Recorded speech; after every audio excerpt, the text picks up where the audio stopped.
I've been married to my husband for 5 years, and earlier this year I learned I cannot have children, at least not without a lot of intervention, and even then it's highly unlikely. My husband has 4 children from his first marriage. His late wife died while the children were all very young, 2.5 years before we met. They're now between the ages of 10 and 15. I love my stepkids. I've always loved being their stepmum, even though they don't want a close relationship with me. They seem to feel like it would be disloyal to their mum, and that their maternal family would be hurt if they were very close to me. It's something I tried not to take personally, and I accepted it and embraced that I would probably only be Dad's wife and not stepmum or grandma in the future when they have grandkids. I always thought at least we could have children together, but now that dream has been taken, and I don't know that I can be happy staying married. I personally would struggle to accept watching my husband have an amazing relationship with my stepkids while I don't, and knowing I can't have that relationship with my child. I'm already struggling to hold myself together. I was honest with my husband about it, and I started therapy. He asked if I was considering leaving, and I told him I needed to work through everything in therapy, but that it was possible. He asked if there was anything he could do. I said no. We had talked about the costs of fertility treatments, and it's just not feasible with the kids we already have. And I think the mental torture of trying, and if it doesn't work, which is the most likely outcome, it would be harder for me. I love my husband and I love the kids, but I don't think it would be enough for me. I don't think I'm capable of being okay with being the outsider, with never hearing I love you from one of the kids, knowing I will never hear it from a child I have raised. My husband's parents are aware I am in therapy, and they are aware we were given bad news about having a baby together. They have tried talking to me, but I can't find it in myself to open up the wound with them and tell them everything. They wouldn't fully understand, and even if they were lovely, I would feel strange saying all this when it would involve mentioning their grandchildren and their son. But they have been pretty insistent, and a few days ago they tried to find a way around finding out what I talk about in therapy. I grew incredibly frustrated and asked them to please stop prying into my therapy experience. They escalated from frustration to anger and told me I should be more open with them because we are family and they could help. Now I feel even more terrible. Am I the idiot? Now here are the comments. Comment 1. Not the idiot. I guess it boils down to this. Do you love your husband more than you need to have children love you? I utterly loved my youngest stepson, spoiled him, did things for him, had long talks with him, laughed and loved. The last thing he ever called me was a bewitch because his mum twisted him around her finger. Now I get to watch from the sidelines as my husband barely has a relationship with him, and his mum, who barely gave him a second of her time while he was growing up, has him at her beck and call. I wouldn't change a thing. I did everything I could for that child, but I love his dad most, and I would die for my husband who has treated me like a queen from day one. I call it compartmentalization. Works for me. I put him in a box, taped it shut and threw him to the back of my mind. I now enjoy my empty nest time with my husband. Comment 2. My sure to be unpopular advice to you, OP, is get a divorce. Spending time, money, energy and affection on 4 kids who will never return an ounce of that love is just a bad investment in your future. Even more importantly, your husband cannot financially support you in your need/dreams of having your own child. In fact, his existing children make it financially impossible for you to have your own child. That alone would be a complete deal-breaker for me, not to mention his overbearing and insanely rude parents. Get a divorce and find someone who will work with you to have children of your own. You can always adopt or have an egg donor or surrogate. Don't give up your precious dreams of having your own child and waste your whole life taking care of children who will give you absolutely nothing in return. Comment 3. Not the idiot. And I would not feel terrible. They are in fact terrible people by prying into your personal trauma. It has nothing to do with them, and I would be honest saying it's none of their business. And if they continue, say you don't want to be around them any longer if they keep pushing you. I think you are mainly feeling conflicted. You love your husband, but you have decided you need to start a family, and it's what you want, and that may not be with your husband, or you may want to go the single mum way. But you are hurting now by feeling like you are being held back by being stuck married. This is why you are conflicted, as you are at a crossroads with a choice. Therapy will help you make the choice that you need to go forward in life X. Now, for the next story, I plan to show my significant other this, so keeping this as fair and balanced a write-up as possible. My 31-year-old husband has been out of work since April of this year after a layoff. She wanted to take the summer off and recover from the burnout she experienced. Very fair. Supported the decision 100%. Typically, I always do the grocery shopping, dishes, take out the trash and walk our dog. She cooks and does the laundry. She hires a house cleaner to handle the majority of the cleaning. Usually, we split responsibility for everything else, like feeding our pets, walking the dog, making the bed, etc. I always pay a larger share of our mortgage, bills, groceries, etc. as I earn more. Call it a 60-40 split of bills when we are both employed. Now I pay about 80% or more of some bills in full because she is concerned about her savings being depleted. I have expressed concern about her spending habits as she makes $2,000 per month from unemployment and will spend hundreds per month on clothes, online shopping, $400 or more on hair every couple of months, etc. As my work has become busier and more stressful over the past few months, I've asked her to take on more responsibility around the house for the things that I normally do. It's important to note that I do not expect to be exempt from housework. I just need more help, especially as I have been travelling and working later hours more often. She has always refused and says things like, "You just want me to be your mum to do all of your stuff for you," and claims that I am being lazy. She has not applied for any jobs during her time unemployed. She had one interview set up by an old work connection of hers that did not work out. She spends her weekdays working on her design portfolio, which she says takes a long time. I'm not a designer, so I don't know. But she has been working on it for 3 months, shutting herself in her office all day to work on it before spending the evenings playing Baldur's Gate on my gaming PC. It was Stardew Valley that she played all evening before BG3 came out. A recent example is when I went on a business trip to London for over a week and asked her before I left to handle the chores while I was away and to return an Amazon package for me. When I came home, there was a giant pile of recyclables boxes that hadn't been taken out despite trash service coming twice, the sink overflowing with dirty dishes, and the Amazon package sitting where I left it. She was surprised at why I was upset, and it turned into a fight. I feel like I'm being manipulated. However, every time I mention that I need help and expect it if she is not working, I'm told that I'm being too demanding and a misogynist. Am I the jerk? Aita. Now for the next story. So long story short, I'm a 27-year-old woman with a niece who is now 13 years old.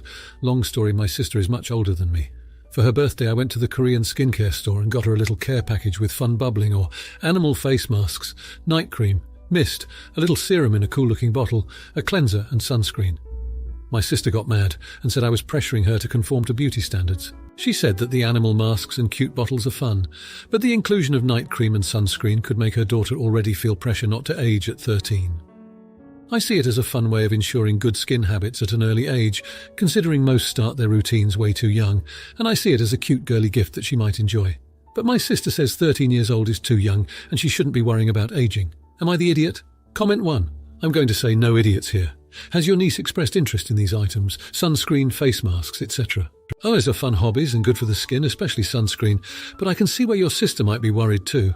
This is a very formative time in your niece's life, and I've seen plenty of women my age, 32 and younger, who started skincare routines young, develop an unhealthy obsession with looking young, worried they're aging, losing it over natural things. I think it might be important to have a conversation with your niece about why you got her these things and how they're important for her well-being, like sunscreen, just as important as brushing your teeth, but also skin issues are normal too. Comment 2. Oh, for crying out loud, not the idiot. Your sister overreacted to an innocently and good-naturedly given gift. You weren't shaming her into using age-defying products. A night cream isn't poison, people. It's moisturizer. If there are any ingredients in it that she's sensitive to, then her mum can remove it from the basket and take it for herself after saying, "Thank you for such a thoughtful gift. We will definitely have fun with the mask." Also, at 13, she probably doesn't even know everything she may be allergic to, and the only way to find out is to have an allergic reaction to something. I actually laughed after reading this and thought, really? Comment 3. No idiots here, it's a sweet gesture. But if your niece did not express any interest in this stuff, it could seem like you are pressuring her to perform beauty or making a comment on her appearance. Teenagers are really vulnerable and insecure, especially girls.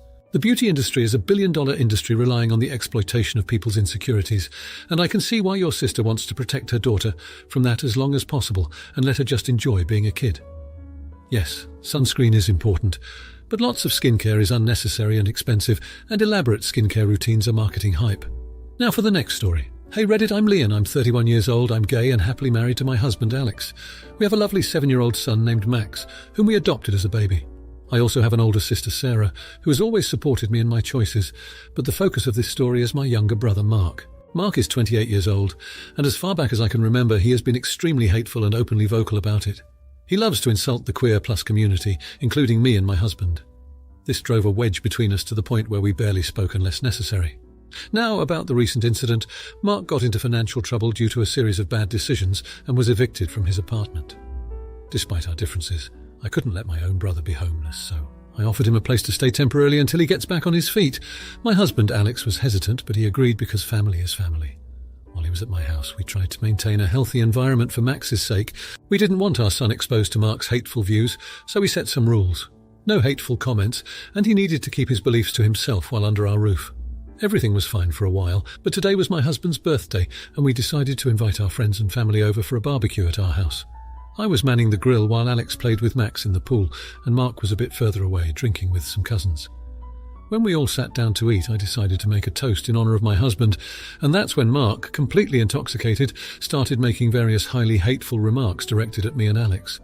Max, who was sitting with us, was clearly disturbed by his uncle's comments. At that point, I couldn't take it anymore. I reprimanded him in front of everyone at the table, highlighting how harmful his words were and how they affected our son. Mark was furious with the reprimand, accused me of being overly sensitive, and tried to justify his prejudiced opinions. The situation quickly became tense and awkward for everyone at the table. I lost my patience and said things in a heated tone that I shouldn't have. I yelled at Mark, calling him an idiot and stating that I wouldn't tolerate his homophobia in my home, and told him to pack his things and leave. The atmosphere became tense and Alex tried to calm the situation. Mark was furious, packed his things and left our house. Now our family is divided. Some believe Mark provoked the situation with his hateful views, while others think I was too harsh and became the jerk in the situation since he has nowhere else to go. So, Reddit, am I the idiot? Edit. I saw someone asking what Mark said, in addition to wondering why other relatives don't welcome him, and I think it's good to explain, but unfortunately it won't fit in this post, so I'll respond in the comments. Now here are the comments. Comment 1, answering some questions. First, regarding what Mark said. In summary, when I began to praise my husband and held his hand, Mark started jokingly about how I was making the situation uncomfortable by holding hands, using cute nicknames, and kissing my husband. He said I shouldn't act as if we were a real couple when we shouldn't even be considered human beings. Mark immediately laughed as if it were the funniest joke in the world. As for the relatives not accommodating him, my husband and I have a great standard of living. I'm a lawyer and he's a surgeon, and we have various investments that have yielded well in recent years. We're not rich, but we can comfortably live, and we could easily accommodate one more person in our house. That's why everyone thinks I have the responsibility to help him, because in addition to being my brother, I'm the one with more money. However, he's not sleeping on the streets and will likely crash on our relative's couch for a while. Comment 2, not the idiot. You didn't make your brother homeless. He did that all on his own. He made the bad financial choices that got him evicted. He made the choice to trample the reasonable boundaries you established from the beginning. He made the choice to make derogatory, insulting comments at a birthday celebration in front of his nephew. His choices have consequences. One of those consequences was being told to leave your home. Tell the next family member that says you were too harsh and a jerk because he has no place to go, that he can live with them, and that you refuse to allow someone in your son's home that insults and disparages his parents, period. Comment 3, not the idiot. If your family is divided, then you have a lot more homophobes in your family than you thought. Sure, he said horrific things to you and yours at a birthday party for your husband in front of your child. Were you supposed to be okay with it? Were you supposed to treat him politely when he treated you all like crap? There are times to be the bigger man and times to draw a line. You were the bigger man when you let the jackass stay with you. You drew the line at the behaviour that you warned him would be the end. You held true to your word and have nothing to be ashamed about. If you like this video, you'll probably like these too. Also, while you're here, please consider subscribing.